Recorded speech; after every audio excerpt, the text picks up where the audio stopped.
श्री जगन्नाथ महाप्रभु, उनके चरणों के एक आश्रित भक्त, उनकी भी मां ऐसी थी। उस भक्त का नाम था सालबेग। बहुत सुंदर कथा है श्री सालबेग जी की।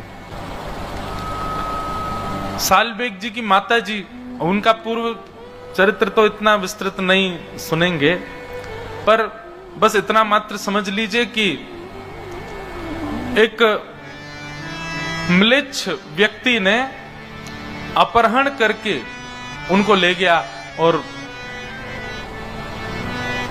हठपूर्वक उनके साथ ब्याह कर लिया, और ब्याह के पश्चात उनको गर्भ धारण हुआ। बहुत ध्यान से सुनना। तो जब गर्भ धारण हुआ तो समुद्र में अपने प्राण त्यागने के लिए जाने लगी। तभी मन में एक भाव उत्पन्न हुआ, मन में एक विचार उत्पन्न हुआ कि इसने क्या बिगाड़ा किसी का, इसका क्या दोष, मैंने अपने जन्मों के, पूर्व जन्मों के पाप के कारण ये सब मैंने सहा, पर इस जीव की क्या गलती है, इसको मैं क्यों मार रही हूं। बस वह भाव चित्त में आया और अपने प्राणों का त्याग करने जा रही थी, रोक लिया स्वयं को। कुछ समय के पश्चात उस बालक ने जन्म लिया। उसके पिता का नाम था कालबेग और उस बालक का नाम रखा गया सालबेग।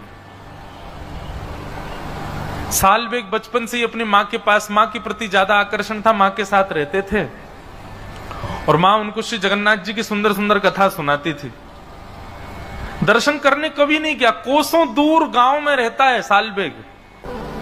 तो सालबेग एक म्लेच्छ, माताजी तो उनकी ब्राह्मणी थी पर पिताजी उनके म्लेच्छ थे। हठपूर्वक उनका वरण करके और फिर बालक का जन्म हुआ। सालबेग बचपन से ही कोई भी बात होती जगन्नाथ जी जगन्नाथ जी जगन्नाथ जी के बारे में उनकी माताजी सुनाती रहती। जगन्नाथ जी के ऐसे बड़े बड़े नेत्र हैं, तेरे को पता है ऐसे बड़े नेत्र